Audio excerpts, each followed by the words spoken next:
Yes, yes, yes, yes. YouTube Nation. Me, man, Mr. B. Yep. YouTube Nation. Me, same man, Mr. B. And, you know, a couple of little things I want to look on with this test live. Yeah? 'Cause the first time I ever touch a live thing.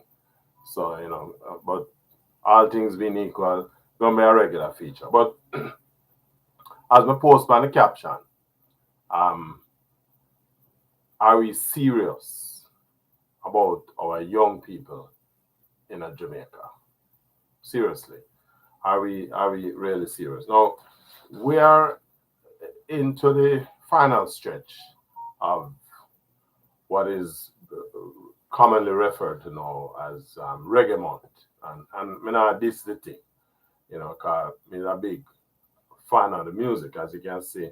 Me surround myself with the artwork, which is a representation of that. And those of you who know me and know about what we do with Yard Media, we essentially pay most of our attention to the music thing, right? Now, me personally believe that Jamaica music, reggae music, generally, and generally Jamaica music, and if you want to single it out specifically, we say reggae music.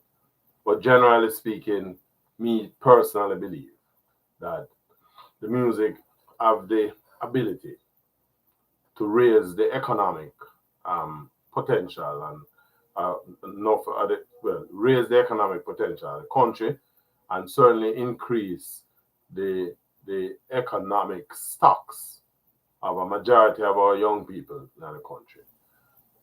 Let's face it, our biggest resources in Jamaica is not sun and sea and hotel building, but our biggest resources are our people. And the youth is what we need to expend most of that investment on right now, because the youth them are going to receive the reins of the country over the course of the next couple of decades. You know, we've been doing music in Jamaica for a long time, and it is my view that a lot of what we talk about is when we big up a lot of the music, a lot of it is hypocrisy, because if you go back to the beginning of the music thing in Jamaica, most of the people who was making music, back in the 60s and the 50s and the 60s, them people that come from largely inner city communities, and to a large extent, the music that them create couldn't get no kind of airplay, and when it did, it was largely marginalized. The general feeling was that the people them are downtown people, and them now have the kind of standing that you want to expend all of the time and put them on radio and all that thing. And then on top of that, remember the music and its connotation, Rastafari and things. So most of from a historical standpoint, we have never really given the music the kind of support that it deserved.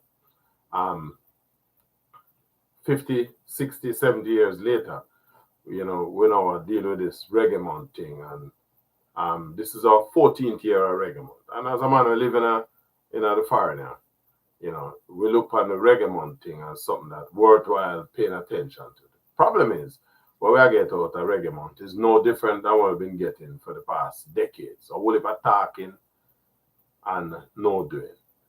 For example, we've been doing Reggae Month for the last, what is it, 14 years. It started in 2008, to my certain knowledge.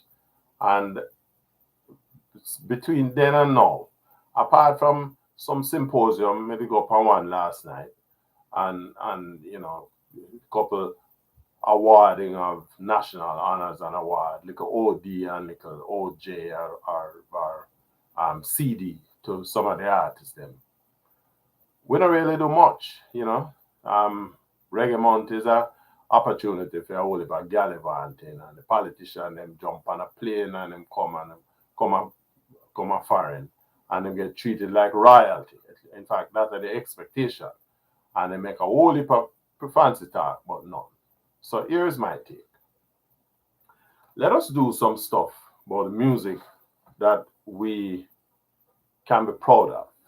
Let us use Reggae Month going forward as an opportunity to set down some standards, some markers where we would like to accomplish.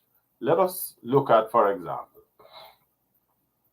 tourism is a big part of our music. 60% of tourists come to Jamaica. Them actually come there because they want to come at the place where reggae music originated from. Reggae is played in more than 200 countries right around the world, thanks to the pioneers, the Marleys and the Peter Toshes, the Jimmy Cliffs, and so on. People like Prince Buster, and so on and so forth.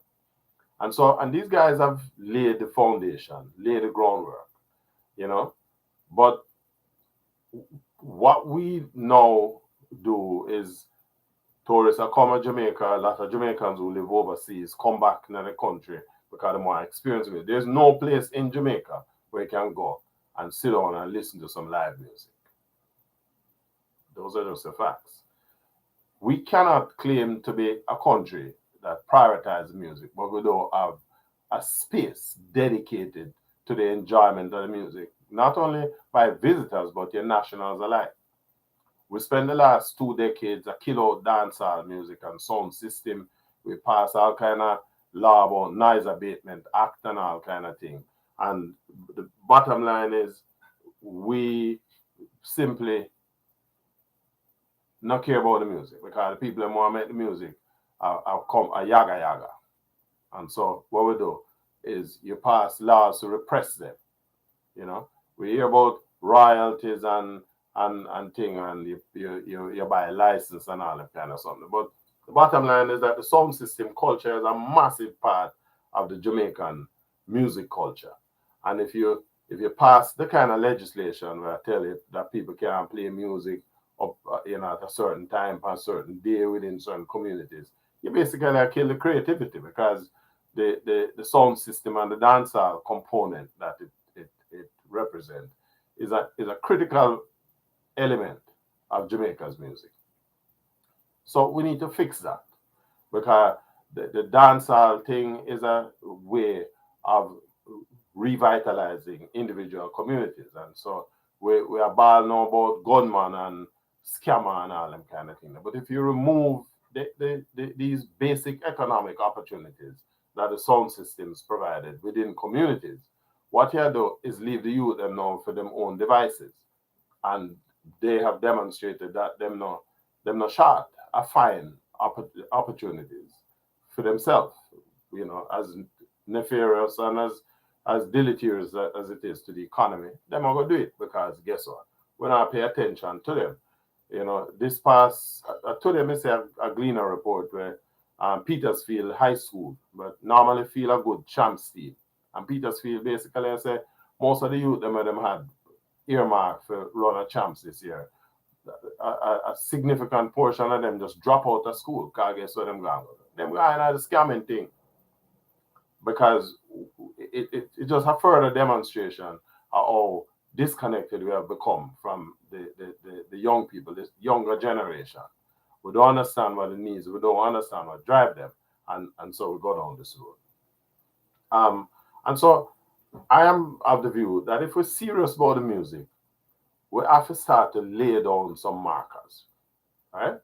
One of the first things we want to do is we need to give our Jamaican population, the young people there, the current generation of Jamaicans, 16 to 20, 16 to 40, 45-year-old.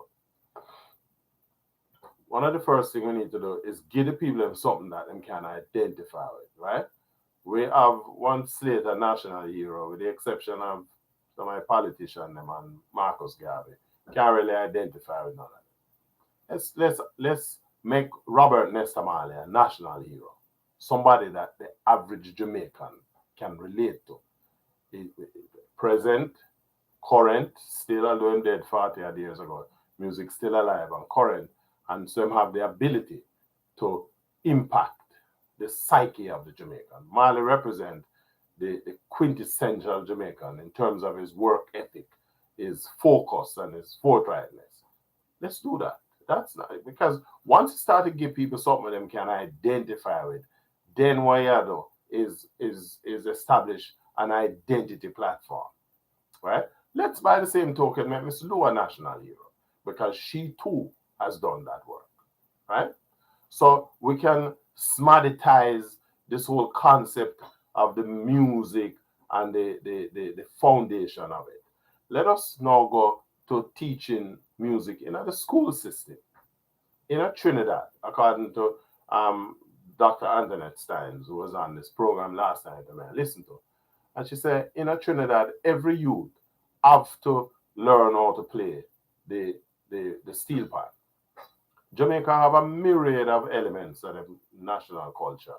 You know, the drumming and the kumina and the sheke and the jerry and the everything. But we are not prepared to teach these things in our school because at a certain level you say, well, our whole African tradition and it represents slavery and them kind of things. But we try to celebrate it as culture, but we have nothing that is anchoring this culture within our young people, right? So let's start out with that. Let's also commit to creating what we call public sector, private sector partnerships, right? So we talk about this performance center. We really should have one in a Kingston and one in a Ocho Rios and one in a Montego Bay if necessary, right? So that we cater to all of the sectors of the island. I'm not saying that government must build this, but government can form the kind of partnership. And what we do is that we provide the land. Government can provide the land, but we have looked for private investors who can put in the money to lay down the infrastructure, right? And this is a place where every youth who in a music in a Jamaica must be them desire to be able to perform at any of these centers at any given time. We can run them center here 7 days a week because we have a tourist population that need to build your thing, run the tourism, so that people can come and enjoy the fruits of the island's culture. You can't tell me say reggae music is that important, right? But we don't have a place to enjoy it. Remember, where UNESCO declared Jamaica as well, in particular Kingston, as a cultural city, right? A creative city. And that was 7 years ago. We have done nothing with it. We love beat with chest, and Kingston is the creative capital of the Caribbean, but you don't have nothing to show for it, right? We have some disjointed programs. We have Edna Manley, which deals with School of Music and the drama and so on and so forth. We have some programs run through VTDI. We have programs run at University of the West Indies and UTech. Let us feed into those programs by creating a music curriculum within the secondary school system. Just like how the youth them want to be a doctor, or a lawyer, or an engineer, them have to pass them GCE or CXC so they can go at university and study this thing. We don't have no preparation. One of the biggest problems the country have now is the older artists them find out royalties and earnings in them evening of them days because they've never understood the business of music. We cannot be a country that claim the music is so important and we don't anchor these elements, right? And and I can go on and on and on. What we need is certainly a policy formulation that look upon the country. It's the people that lay down the pathways so that investment capital can be attracted to the music. I'm not suggesting that government go build no stadium and all them kind of something. All I'm saying is if we have a policy that is bankable, private capital will come in. Let's provide incentives for people to come and build the investment platform that the music is going to be built on. Let's stop worry about, Afrobeats and all them sort of something and recognize that as a music producing country, we need to target the globe. And if the African diaspora is where the thing is, African diaspora is where some 150, 160 million people. Let's target that, right? My friend Mikey Bennett tell me that every day in the year there are concerts all over the world, 100 concerts a day across the world, reggae concerts. But at the majority of them concerts, 95 of them concerts, out of them 100 concerts, don't even have a single Jamaican artist on the bill. Let's develop our artist pool up, right? And allow these youths to go wherever the music is in demand. Spread your wings, right? And in the process of doing that, we nail down the business component so that in the evening of them days, these artists can benefit from. What we need is a policy, right?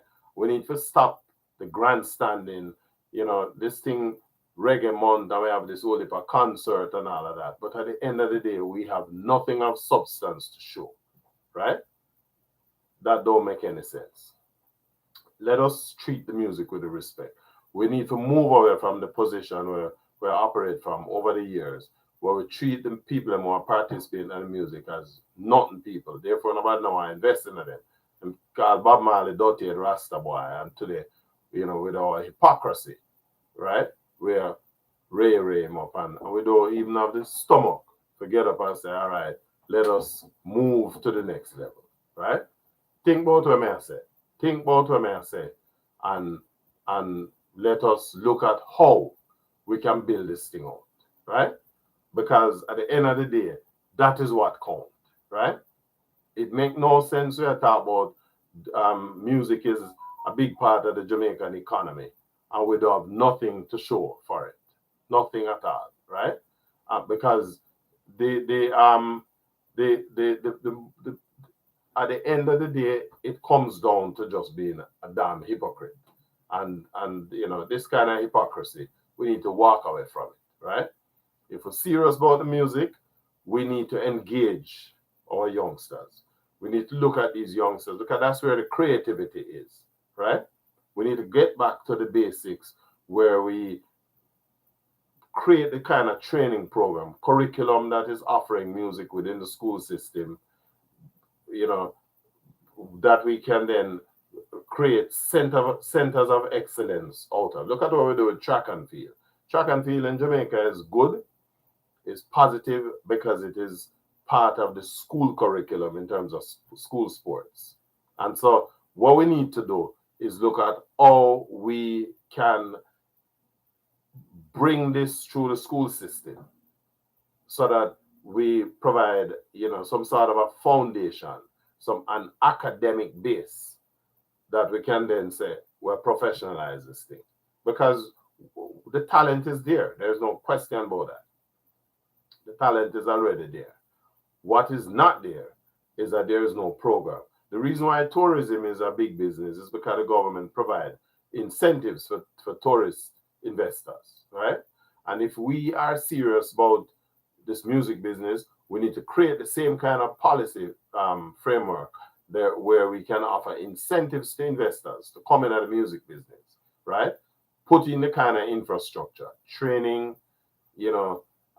talent identification and development, and then we create what we call a portfolio of performers at all of the different levels, musicians, the emphasis on the creative, and then we take them and send them across the world. Think about that, right? Think about that. Give me the feedback, because me believe that is the way to go. Tell me what you think. This, as me say, first live we do from the Yard Media studio, and we wanna just use this not only from sort of give you a taste of what we have planned, and hopefully over time we can get some feedback, some on time, real time feedback. But let me hear what you think about what I say, right? And give me a feedback in the comment section there. And if you like the video, feel free to share. If you don't subscribe yet, subscribe to the channel. And of course, so that when we drop videos like this, you're gonna be there. First one to hear it. Alrighty? Of me, Mr. B. Yeah,